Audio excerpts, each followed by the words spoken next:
A graça e a paz do Senhor Jesus, amém? Irmãos, Deus colocou no meu coração uma mensagem muito séria os dias de hoje. Muito séria, muito séria. Então, por isso, não que as outras mensagens não sejam, toda a mensagem da parte de Deus, ela é muito séria. Mas eu gostaria de pedir atenção máxima aos irmãos, por favor, quem tiver mexendo em celular ou fazendo outra coisa a não ser ouvir a palavra de Deus, eu peço por gentileza, vamos nos concentrar na palavra de Deus, porque nós cremos que Deus pode falar, Deus fala por meio da sua palavra. E Deus colocou 2 breves versículos que eu tenho certeza que irá falar muito ao coração da igreja na noite de hoje. O texto está registrado em Marcos, no capítulo 1, verso 12 e 13.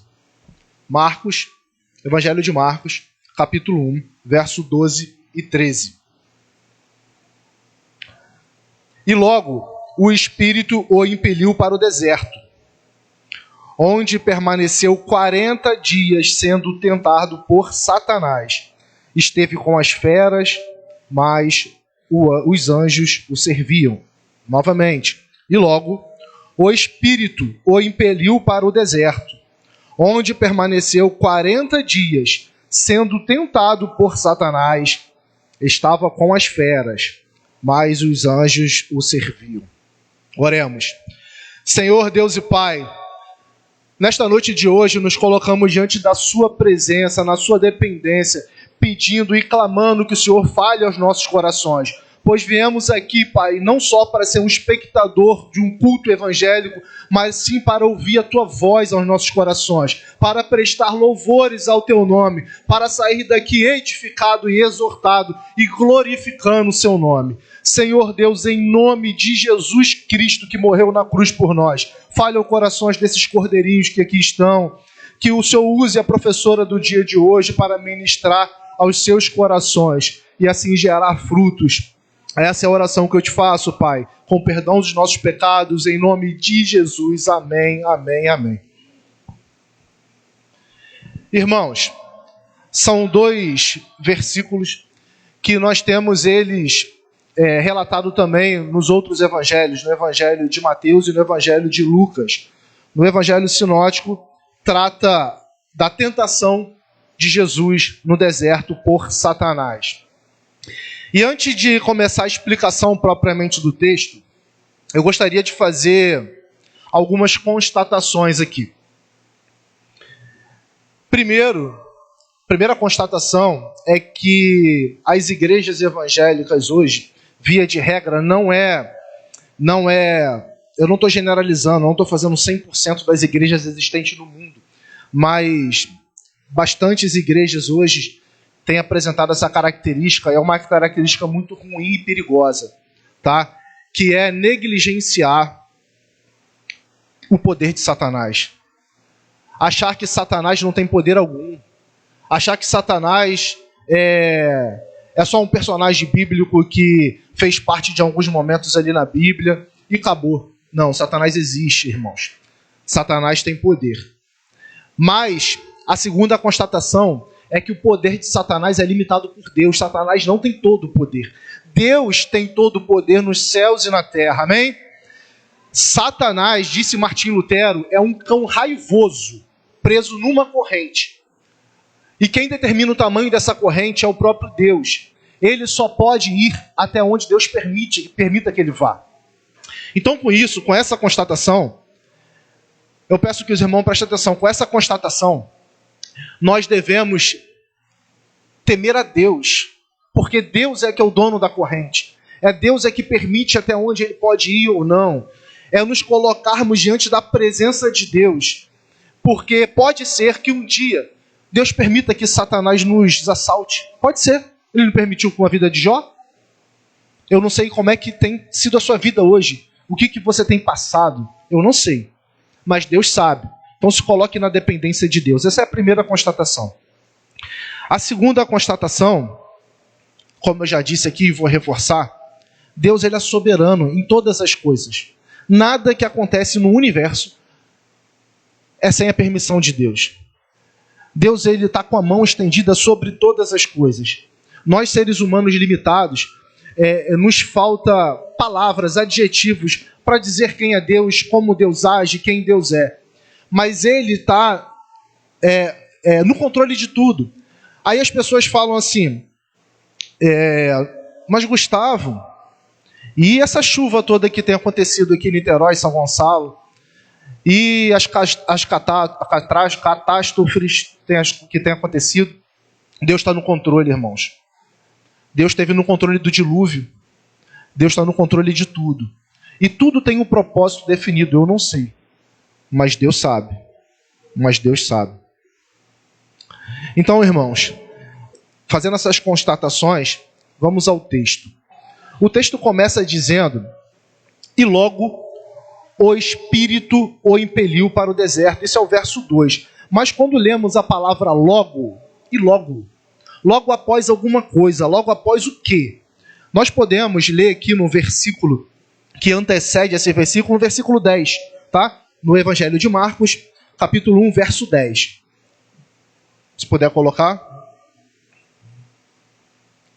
Marcos, capítulo 1, verso 10. Logo o quê? Logo após o quê? Logo ao sair da água, viu os céus rasgarem-se e o Espírito descendo como pomba sobre ele. Então ouvida uma voz dos céus: tu és o meu filho amado, em ti me comprazo. Jesus passou por um momento único relatado no Novo Testamento. A manifestação da Trindade, o Pai, o Filho e o Espírito Santo, após o batismo, juntos no Jordão, após o batismo de João Batista. Manifestação divina, manifestação única, manifestação sem igual.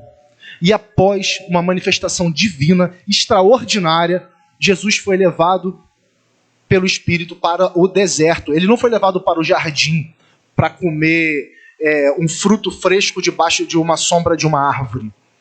Não é isso que nós esperamos? Se a gente passa por um momento bom, a gente quer que esse momento tenha continuidade. Não é isso? A gente casa, por exemplo, após o casamento você vai para onde? Para a lua de mel. Você quer usufruir desse momento, você quer dar continuidade a esse momento prazeroso, esse momento único. Não é isso? A bênção de Deus, você quer dar continuidade. Mas Cristo aqui, ele foi levado pelo Espírito Santo, por Deus, para o deserto, para ser tentado por Satanás. Então, muitas vezes isso acontece na vida da gente, irmão. Logo após o céu vem o inferno. Não sei se vocês já vivenciaram isso, mas isso pode acontecer, se não, amém. Mas se acontecer, glorifiquem a Deus, peça sabedoria a Deus, porque isso pode acontecer. E se isso acontecer, é Deus no controle, irmãos. Eu não entendo, você não entende, Deus é sempre justo e bom. Nem sempre a gente vai entender, mas Deus é sempre justo e bom, e aqui ele levou o seu filho Jesus, em quem ele acabou de dizer que se deleita nele, que se compraza dele, acabou de levar ele para o deserto, para ser tentado por Satanás. A palavra que está registrado no Evangelho de Marcos diz que o Espírito o impeliu.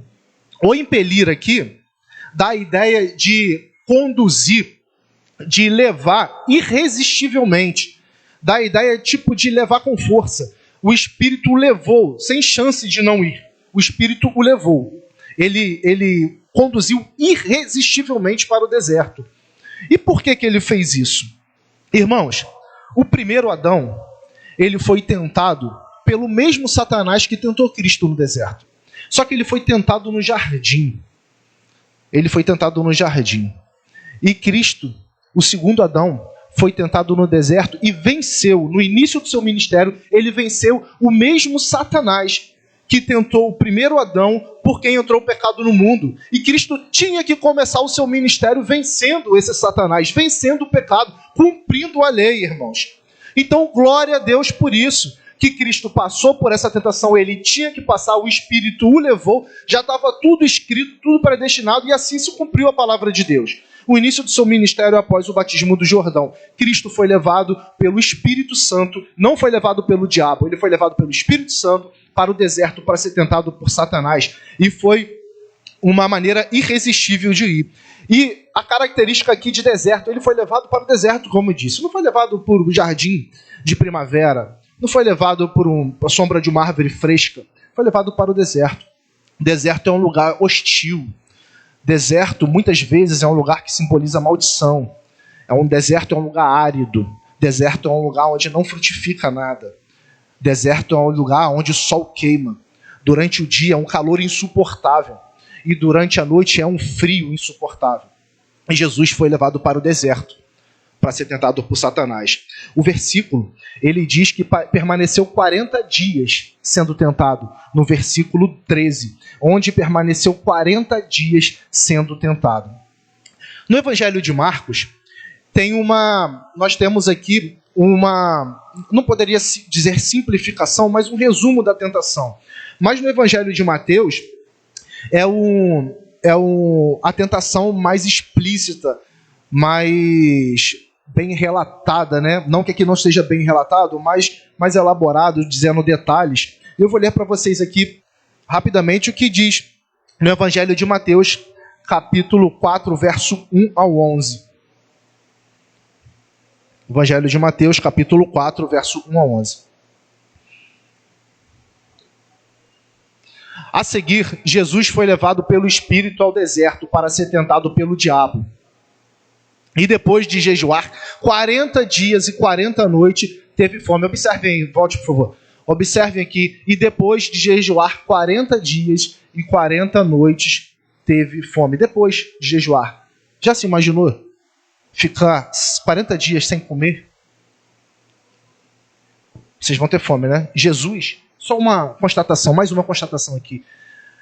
Teologicamente, a natureza de Jesus, nós definimos teologicamente como união hipostática. O que quer dizer isso? Jesus, ao mesmo tempo que ele é 100% Deus, ele também é 100% homem. Ele é 100% homem e 100% Deus. Natureza juntas, tá? Indivisível. Então Jesus, na sua natureza humana, ele teve fome, né? Passando 40 dias no deserto. Pode continuar. Pode passar, por favor. Então, o tentador, aproximando-se, disse: se és filho de Deus, manda que estas pedras se transformem em pães. Olha aí. Primeiro, tentação de Satanás. Colocar em dúvida a divindade de Cristo. Se és, né? Satanás, ele tem colocado muitas dúvidas em nossos corações. Eu não sei o que ele tem feito no seu coração. Eu não sei o que ele tem feito no seu coração, irmão Paulo. Eu não sei o que ele tem feito no seu coração, Joyce. Mas ele tem colocado dúvidas acerca da divindade de Deus. Será que Deus existe mesmo? Será que Deus é? Ele sempre coloca isso. Ele sempre quer fazer isso. Isso é uma estratégia de Satanás. Mas nós não viemos aqui hoje falar de diabo. Nós estamos começando falando sobre as técnicas que ele usou para tentar Cristo, o que ele tem feito durante a existência da humanidade, lá no início do Éden, o que ele faz hoje e o que ele vai fazer. Mas nós vamos concluir esse sermão dizendo como que Deus manda nós agirmos diante da tentação do diabo. E nós vamos ser mais que vencedores na presença de Cristo, por Cristo. Amém? Então, o tentador, aproximando, disse: se és filho de Deus, manda que estas pedras se transformem em pães. Verso 4. Jesus, porém, respondeu: está escrito, não só de pão viverá o homem, mas de toda a palavra que procede da boca de Deus. 5. Então o diabo levou a cidade santa e colocou sobre o pináculo do templo, sobre a parte mais alta do templo, e disse: se és filho de Deus, atira-te abaixo, porque está escrito, aos seus anjos ordenará a teu respeito que te guardem, e eles te susterão nas suas mãos, para não tropeçares em alguma pedra. Respondeu-lhe Jesus: também está escrito, não tentarás o Senhor teu Deus.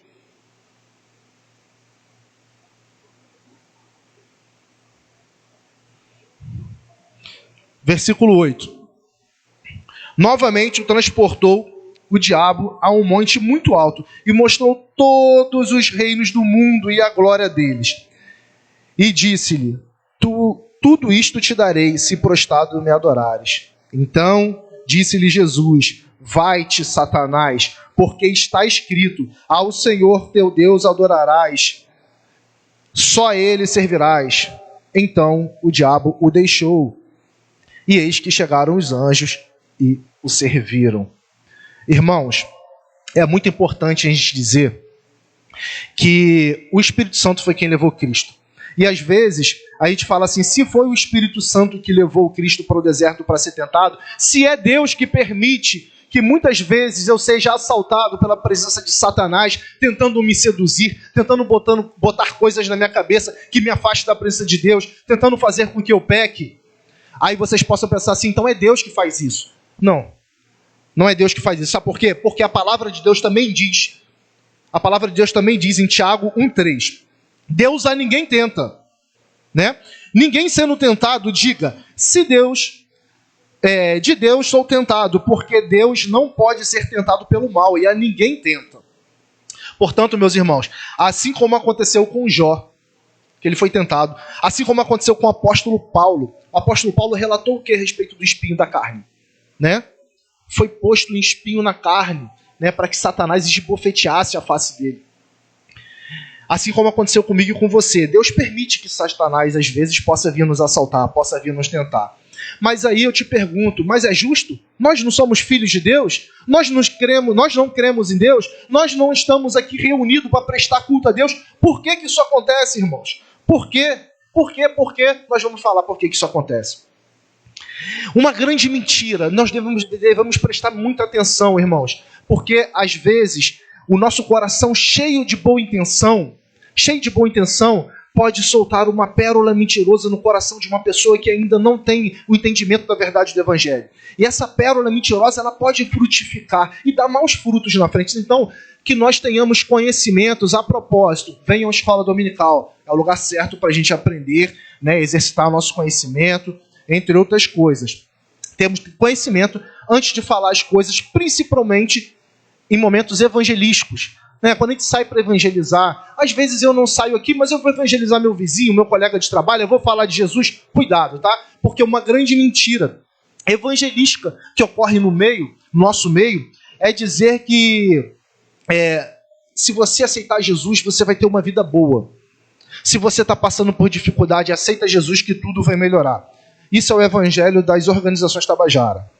Isso não é verdade, tá? Isso não é verdade. Como eu disse para vocês, Jesus, ele foi batizado no Rio Jordão por João Batista. Houve a manifestação da Trindade. O Espírito Santo desceu como uma pomba sobre Cristo. Ouviu-se a voz do céu aberto de Deus, o Pai, dizendo que Cristo era o Filho amado e quem ele se deleitava. E logo após esse momento único e divino, ele foi levado pelo Espírito, pelo próprio Deus, para ser tentado por Satanás no deserto. Então, irmãos, muitas vezes, eu não sei como é que aconteceu com você, irmão Paulo. Eu não sei como é que aconteceu com você, irmã.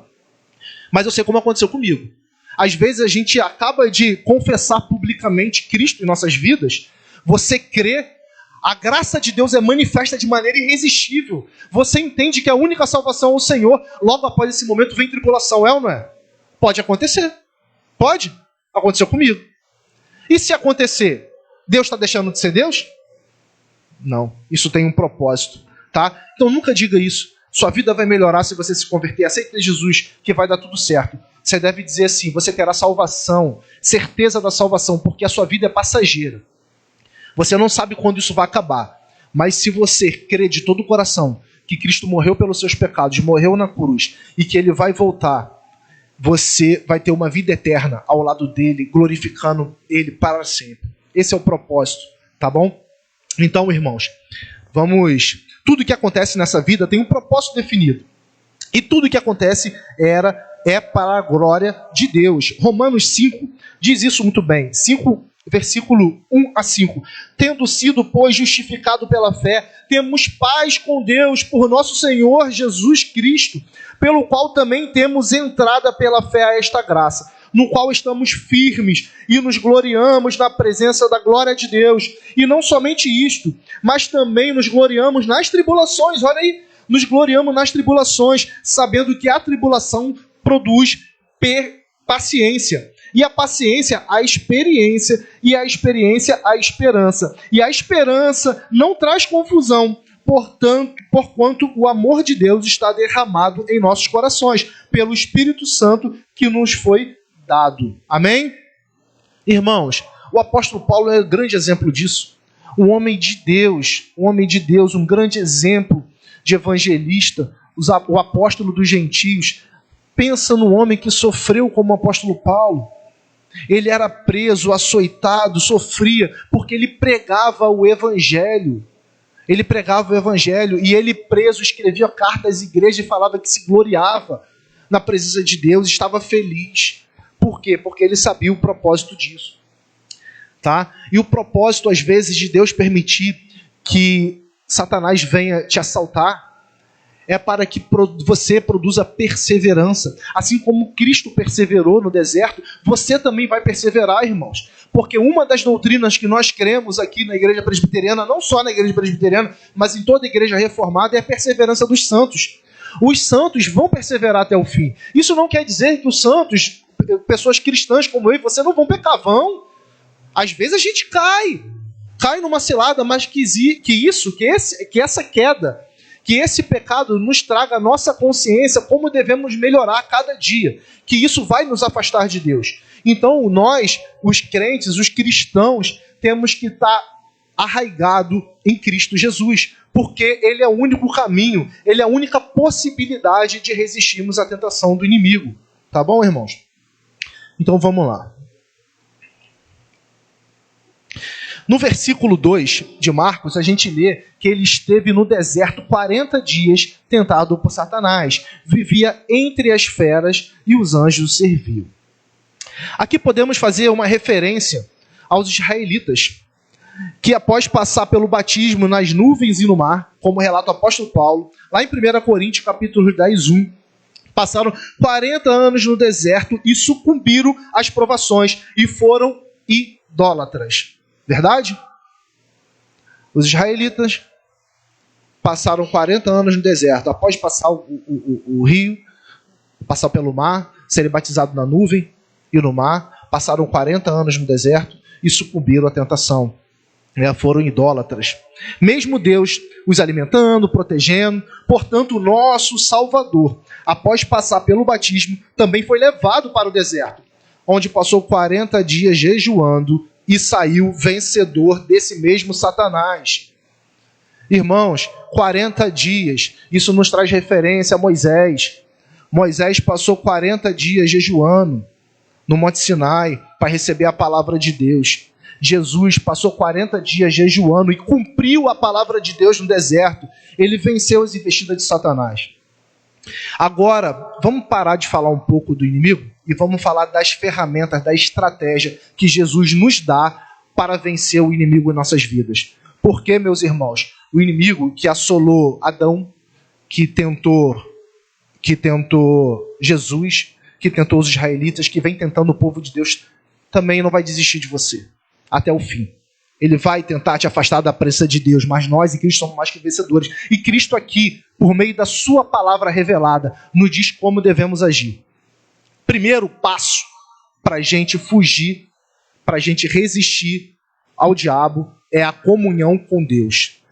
Temos que ter comunhão com Deus, meus irmãos. Não tem opção, não tem possibilidade. Temos que ter. Se somos filhos de Deus, você já viu um filho que ama o pai, um pai que ama um filho, não ter comunhão, não ter proximidade, não ter relacionamento? Se você tem um pai, um parente que você não se relaciona com ele, você não tem comunhão com ele. Que amor é esse, não é verdade? Eu estou errado? Então, se nós amamos nosso pai, nós temos que ter comunhão com ele. No registro da tentação de Cristo, no Evangelho de Mateus e Lucas, está relatado que Jesus passou 40 dias no deserto jejuando. Apesar de não haver nenhuma declaração explícita que Jesus estava orando, mas fica claro que ele estava, porque o propósito do jejum é orar.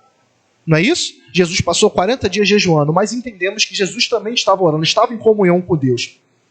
O propósito do jejum é a comunhão com o Pai. Então, que tenhamos comunhão com o Pai. Não tem jeito, não tem possibilidade. Não tem. Como eu falei no começo, né? Uma coisa muito ruim que tem acontecido hoje é a igreja diminuir Satanás. Botar Satanás não é nada. Satanás é alguma coisa assim, tá? Mas Deus é muito superior a ele. E a gente só vence ele tendo comunhão com o Pai. Eu vi certa dita, não lembro aonde, uma pessoa falando assim: se Satanás hoje bater na sua porta, o que você faz? A pessoa respondeu: eu mando Cristo atender. Eu mando Cristo atender. Eu não vou dialogar com o diabo. A Bíblia não ensina isso. Eu entrevistar o diabo, eu dialogar, eu interagir, eu ter comunhão com o diabo. Eu não tenho que ter nada. Eu tenho que ter comunhão com Deus. Deus que me dá toda a força nos céus e na terra para vencer as investidas do mal. Tá? Não existe, irmãos, receita de bolo pronta para vencer as tentações do inimigo. O segredo é a comunhão, não tem jeito, tá? Não existe. O inimigo sempre irá tentar nos afastar da presença de Deus. Mas, como eu já disse e vou dizer mais uma vez, em Cristo somos mais que vencedores. Tá? Romanos 8, verso 38 e 39. Pois estou convencido de que nem a morte, nem a vida, nem anjos, nem demônios, nem o presente, nem o futuro, nem quaisquer poderes. 39. Nem altura, nem profundidade, nem qualquer outra coisa na criação será capaz de nos separar do amor de Deus que está em Cristo Jesus, nosso Senhor. Nada, irmão, será capaz de nos afastar da presença de Deus. Nada.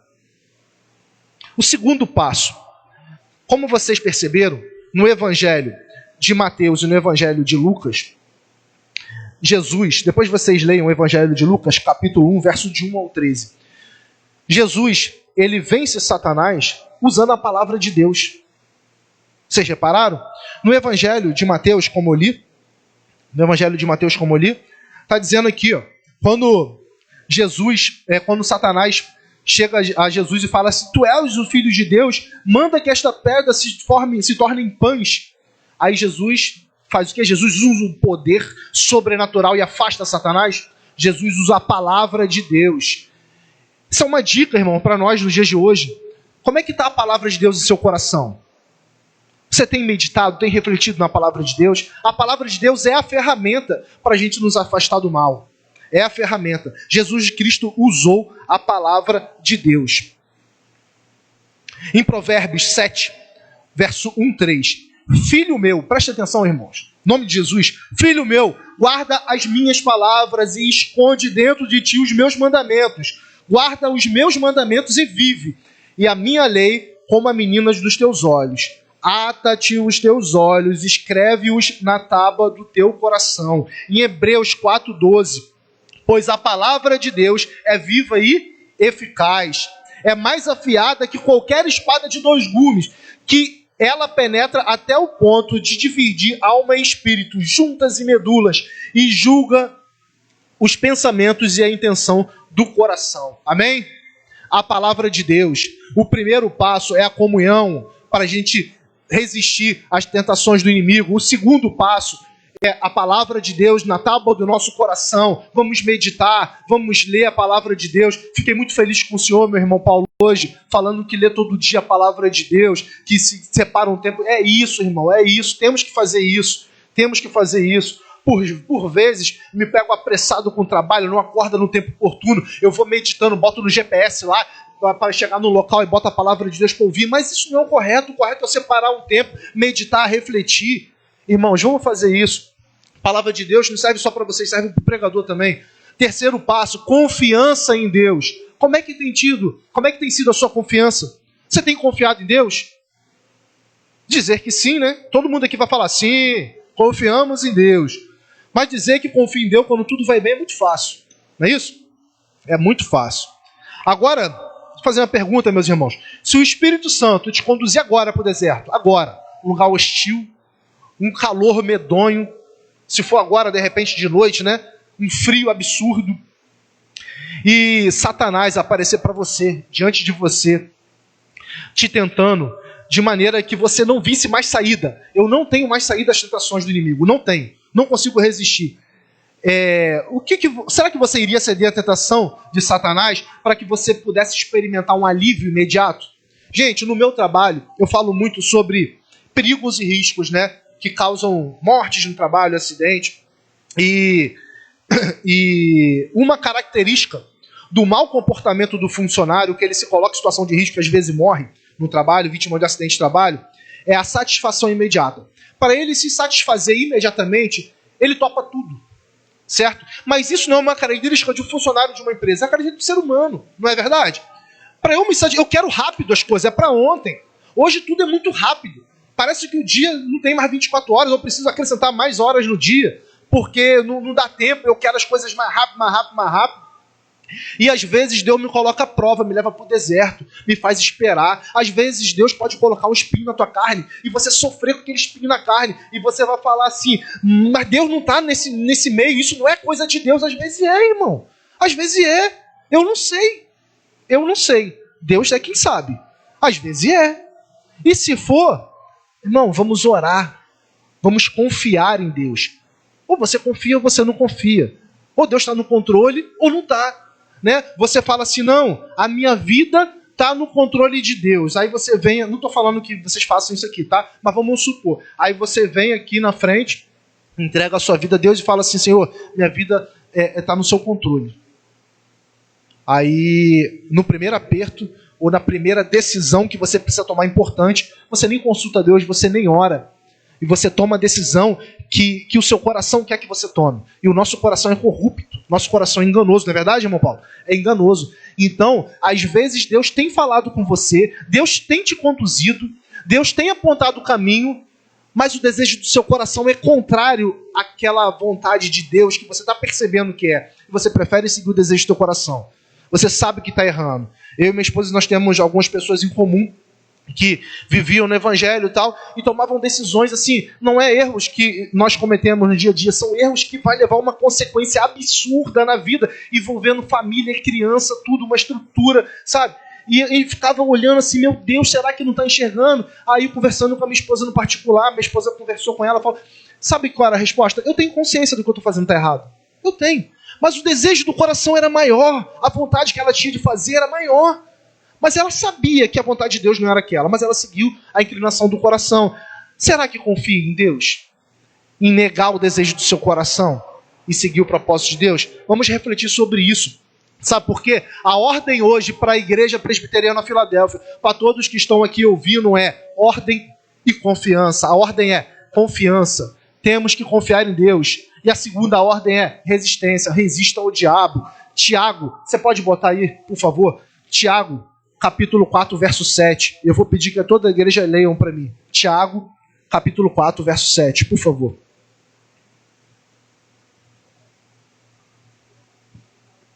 Leiam, sujeitai-vos.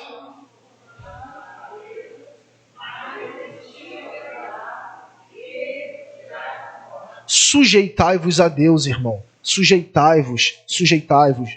Você está sujeitando a Deus?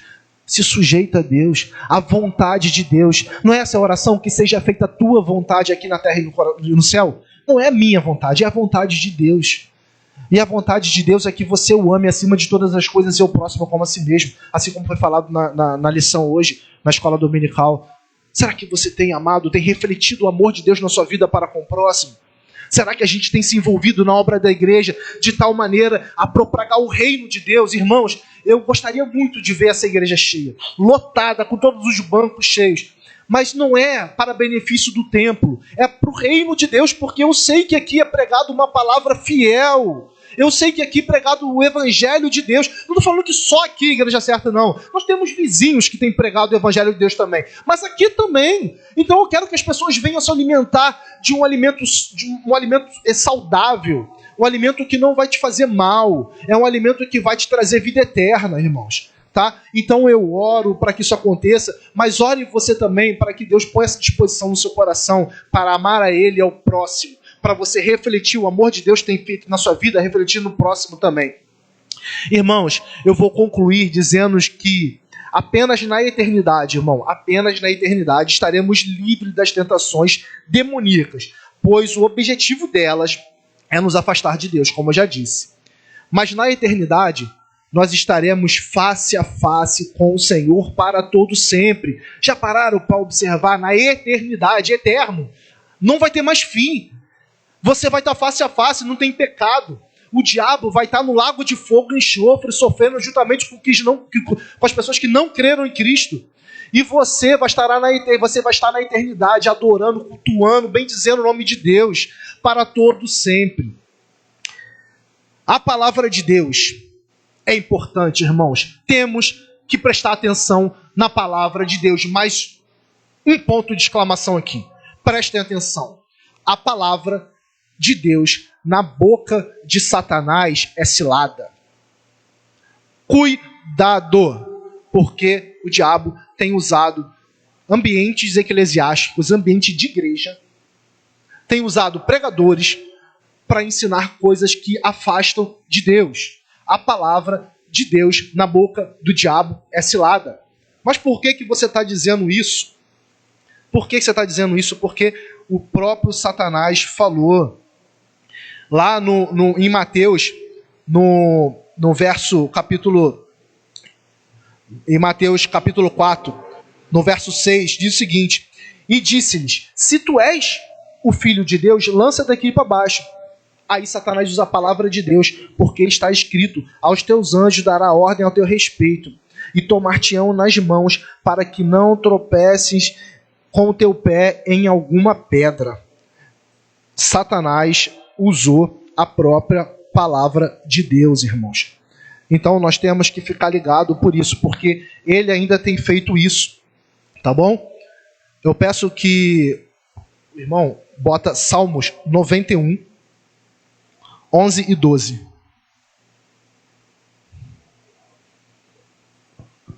Olha aí. Olha a palavra que Satanás usou.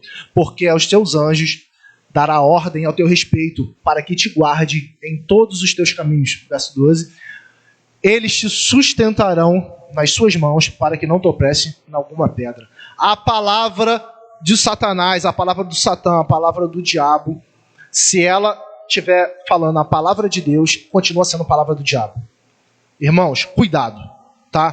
Porque nós temos ouvido aí, não só em meio evangélico, tá? Mas você liga a televisão, as estratégias, as ciladas do maligno, elas têm sido astutas. Às vezes você acha que ele vai aparecer para você como aquele ser repugnante, né? Com um garfo, um rabo, uma cartola, soltando fogo pelo nariz. Não, nada disso não. Ele vem de maneira sutil. Numa novela, dizendo que é legal fazer alguma coisa. Ele vem numa ideologia política, quando a gente vê pessoas dentro da igreja defendendo aborto, irmão. Satanás tem usado o meio cristão. A irmã Mônica me emprestou um livro chamado A Carta de um Satanás para o Seu Diabo, tá? De C.S. Lewis. E C.S. Lewis diz isso, que a estratégia dele não é pegar quem está no mundo, não, porque quem está no mundo já está com ele. É desviar quem está aqui dentro. Tá? Pessoas que estão sedentas de Deus e vão procurar Deus numa igreja e chega lá e está falando só, sabe de quê? Aceite Jesus que você vai ter vida boa, que você vai ser rico, que você vai aumentar a quantidade de carro na garagem. Meu irmão, isso é cilada. Isso é cilada. Aí pega um verso fora do contexto, é pretexto para heresia. Pega um verso fora do contexto e não glorifica o nome de Deus. Então, irmãos, que na noite de hoje nós possamos entender. A conclusão é que Deus, Ele está no controle de tudo. Devemos nos submeter a Deus. Devemos aprender os 3 passos para resistir à cilada. E saber que Deus, Ele é o nosso Senhor. Ele é o Senhor do universo. E nada que existe, nada, nem principado, nem potestade, nem poder algum nesse universo é superior ao poder de Deus. Então que nos submetamos a esse Deus maravilhoso, que rendemos glória ao nome dele e pedimos que ele nos ajude a nos tornarmos pessoas melhores cristãos para a glória do nome dele, porque o propósito da nossa vida aqui na terra é glorificar o nome dele. Amém?